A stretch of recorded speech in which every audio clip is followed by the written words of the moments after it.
Bien,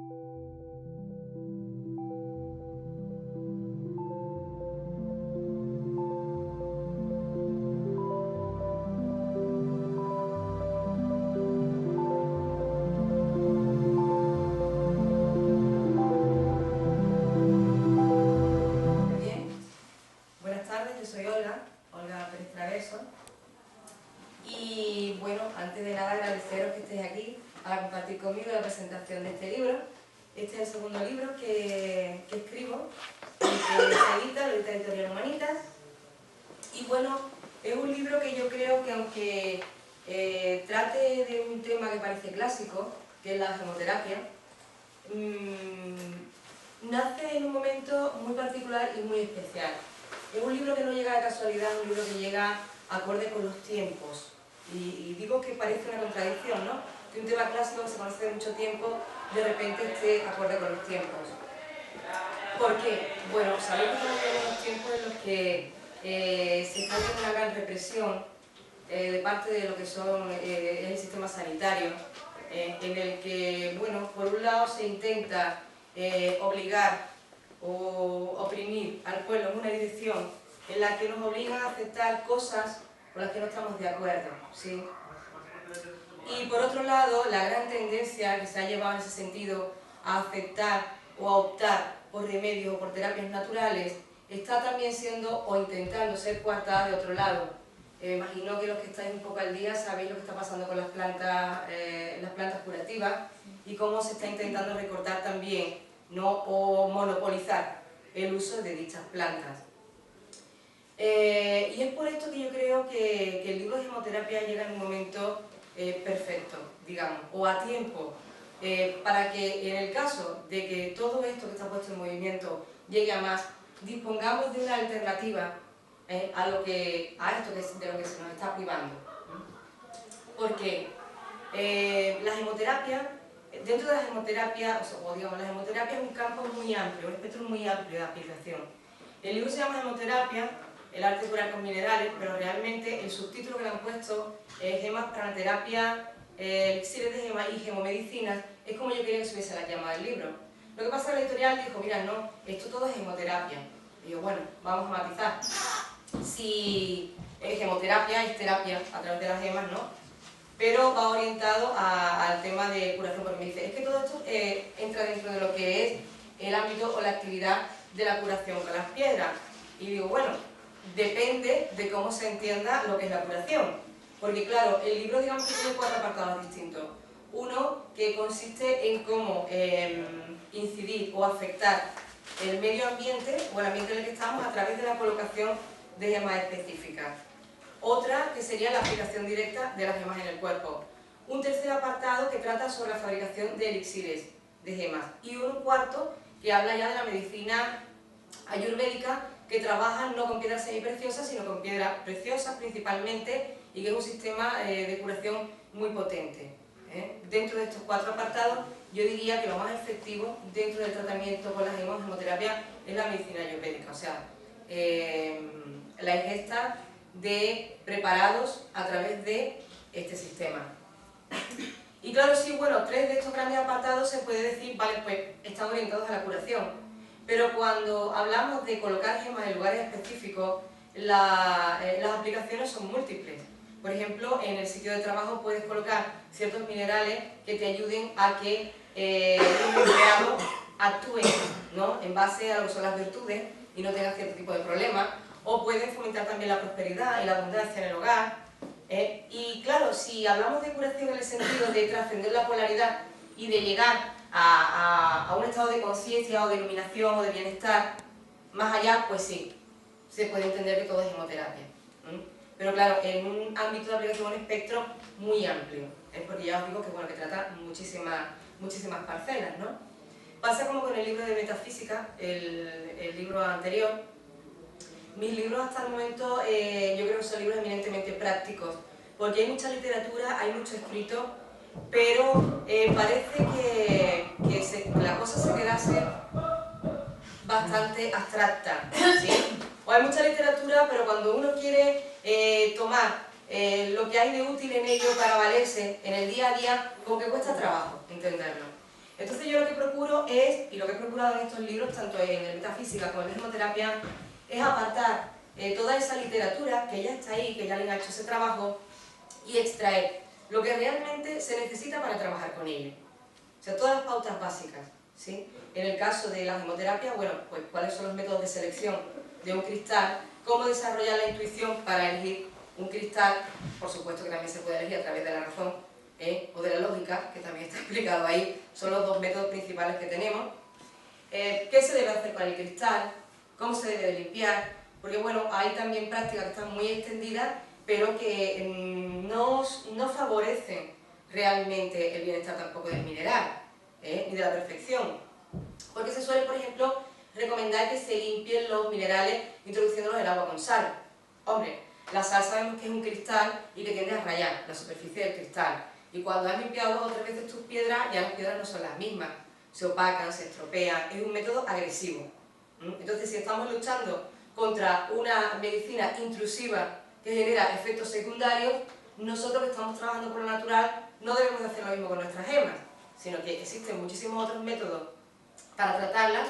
En el libro ahí tenéis 4 o 5 métodos distintos que te van a permitir tener tu gema limpia sin necesidad de dañarla. Luego se habla también de la consagración de un cristal, que aunque suene algo muy místico, pues tiene su significado también y está todo explicado ahí y yo creo que es divino y perfecto. La programación de un cristal, porque muchas veces la gente se me acerca y me dice, bueno, pues me he comprado tal piedra, la otra, pero nadie sabe cómo programar la piedra, ¿no? O hay muchas dudas al respecto. Digo, vale, pues ahí está la meditación también para programar tu cristal. Y bueno, esa es la base de trabajo para que uno pueda coger su mineral y prepararlo. También viene una parte de energización, o sea, si tú quieres potenciar el trabajo de una piedra, ¿cómo puedes cargarla? A través de la... Hay algunos métodos que no son más conocidos, como la energía directa por el sol, cómo cargarla con energía solar, cómo cargarla con energía lunar, en fin, cómo cargarla a través de los métodos tradicionales que hay, ¿no? Pero además ha introducido un apartado, algo que se sabe desde antaño, desde muy antiguo, que lo tenían las antiguas escuelas de sabiduría, que era el tratamiento pránico. El prana es una cosa distinta al reiki, no es lo mismo, y combina todas esas energías. Entonces, nadie había puesto eso por escrito todavía, yo lo tengo de tradición, por maestros con los que estudié en su día, y he tenido por bien introducirlo en el libro también, para que quien quiera trabajar con esa energía pránica pueda combinarla con el trabajo con los cristales. Y la energía pránica puede servirse de todas estas energías naturales o utilizar la energía del sujeto al cargar la piedra. Eso está también explicado en las distintas combinaciones que se pueden hacer de cargar con las piedras. Y ya luego profundizamos en lo que son los distintos métodos a través de los cuales podemos curar con un cristal. Como os decía, se puede poner en un medio ambiente específico para que haga un trabajo directamente solo, con su frecuencia, que ahora veremos eso también, o con una programación, para que continuamente emita al medio ambiente esa programación que a través de la meditación o de la programación tú le has dado, la orden que tú le has dado, al alimentar la conciencia o la inteligencia de ese mineral. Después tenemos la aplicación directa sobre el cuerpo, que es un método que está muy extendido ya. Luego la elaboración de elixires. Yo personalmente opino, que todo lo que es ingesta es mucho más efectivo que lo que es una aplicación externa del mineral. Aún así las piedras son poderosísimas, mucho más poderosas de lo que podamos llegar a pensar. Lo que pasa es que quizás muchas veces no estamos atentos a los efectos que esa piedra está produciendo en nosotros o en nuestro entorno. Cuando uno vive la piedra con conciencia, se da cuenta de lo que la piedra es capaz de hacer. Y aún así yo opto y quiero que este libro sea un estímulo, una motivación a que todos probemos a elaborar nuestras hemomedicinas y que se vaya extendiendo esa práctica, porque creo que en los tiempos que vienen va a ser muy útil y muy necesaria. Como siempre digo, una bolsita de gema cabe en cualquier sitio, no molesta, es un método de sanación muy económico, porque te van a servir para siempre, siempre que no las pierdas. Claro, vas a poder elaborar medicinas y medicinas y medicinas y medicinas de forma continua. Y en el caso de la medicina ayurvédica, la gemoterapia, pues necesitas muy pocas piedras, 9. Con 9 piedras puedes elaborar medicina para todos los males que existen, absolutamente para todos. y son súper efectivas. Entonces pienso que es importante que ese conocimiento o que esa posibilidad existe se difunda hoy día. Y decía, retomo en la conversación de la dejé, que dentro de lo que son los preparados orales, elixires de gemas y hemomedicina, los elixires de gemas son más eficaces en el tratamiento de enfermedades que la aplicación directa sobre el cuerpo, a excepción de algunos casos que señalo también en el libro. Y dentro de este campo hay dos opciones. Una de menor nivel, que es la elaboración de elixires de gemas que no han sido programadas. Eso tendría un efecto, vamos a ponerle un rango del 1 al 50, ¿sí? Y los elixires de gemas con piedras que han sido programadas. A eso le doy una valoración del 50 al 100. O sea, son más efectivas, son más potentes. Y no solo eso, sino que son de mayor duración, de más larga duración. Porque si tú elaboras un elixir con una piedra que no está programada, tienes que consumirla rápidamente. O sea, al día siguiente de la elaboración la debes de consumir, no conserva, no guarda, no registra esa frecuencia durante mucho tiempo. Pero si la gema está programada, puedes almacenar tu medicina o puedes conservar los efectos durante mayor tiempo, más tiempo. Las hemomedicinas no. Las hemomedicinas son incluso más fuertes en efecto que los elixires de gema y conservan sus propiedades también durante largo tiempo. De hecho, se fabrica una gran cantidad, no fabrica un tarrito que es lo que te vas a estar tomando un día, sino que puedes hacer medio litro o 1 litro y envasarlo en distintos frascos y tenerlo guardado ahí para cuando quieras y no tener que estar continuamente elaborando medicina. Y bueno, básicamente esas son las cosas de las que trata el libro. Explica todas esas cosas. No profundiza mucho en lo que son las patologías dentro de la hemomedicina. Eso, mañana por la mañana tenemos un seminario donde sí, que las personas que quieran realmente profundizar, ¿no?, en el tratamiento de enfermedades con las piedras, sí profundizaremos un poco más en esa línea. También se explica que hay distintos métodos de selección y de trabajo en base a la cromática de las piedras. ¿Qué es un mineral? Hay un maestro que diría que un mineral es un fragmento de la mente de Dios. Sí, un fragmento de la mente de Dios. Sabéis que Platón ha hablado del mundo de las ideas y decía que todo lo que viene a manifestación o todo lo que existe ha sido gestado antes o existe en otro plano superior, que es el mundo de las ideas. Todo ha sido creado. En metafísica o en el conocimiento esotérico se dice que todo es la mente de Dios, todo está dentro de la mente de Dios. ¿Y qué es la mente de Dios? Pues sería el conjunto o la totalidad de frecuencias de pensamientos que existen. Pensamiento coagulado, como podemos ser nosotros, como puede ser un cristal, o pensamiento no coagulado, que se encuentra en planos elevados y que todavía no ha cristalizado en esta realidad. ¿Qué significa todo esto? ¿Por qué todo esto? Porque todo esto nos explica realmente que es un cristal. Si es pensamiento coagulado y sabemos que el pensamiento es frecuencia, ¿sí?, electromagnetismo, y la manifestación de todo también, ¿por qué funciona un mineral? ¿Por qué funciona un cristal? Porque antiguamente todo esto era una cosa muy mística y con el correr del tiempo se perdió. Incluso la medicina ayurvédica, porque, bueno, pues como no parece tener base científica, ¿no?, parece que a las cosas no se le dan validez. Y que si alguien no sostiene la tradición, llega un momento en el que las enseñanzas se pierden. Hoy en día, sin embargo, la física cuántica valida conocimientos como los de la metafísica o como los de la gemoterapia. ¿Por qué? Porque sabemos que un mineral es electromagnetismo. Tiene una frecuencia.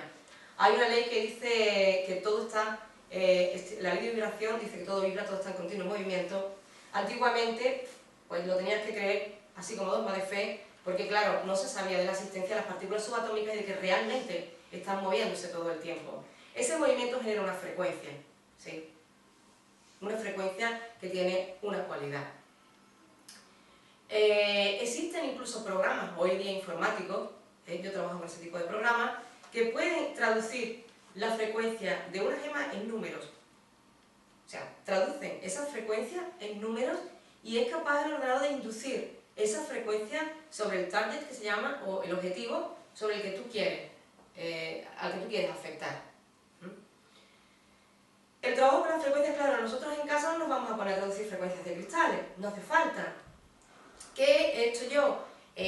Pues extraer de los estudios más importantes que hay de gemoterapia las cualidades que realmente tienen algunos cristales de forma que, sin meterme en dureza, en forma, en la manera en la que se manifiesta, en qué partes del mundo existen y todo eso, sacar simplemente las cualidades que necesitamos para trabajar con ella, en uno o en otro sentido. Entonces no nos preocupamos nosotros de saber qué rango de frecuencia tiene un mineral. Está bien que un computador o un ordenador lo haga,